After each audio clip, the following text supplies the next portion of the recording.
Hi guys, Gypsy Styles here. We're harvesting some Chaga today and found a nice little piece right here from Canada. As you can see, look at this beautiful day.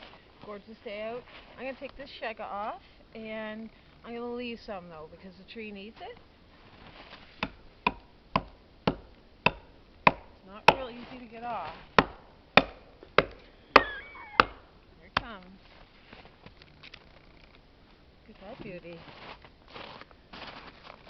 Ooh, Chaga, Chaga, I can't stop this feeling.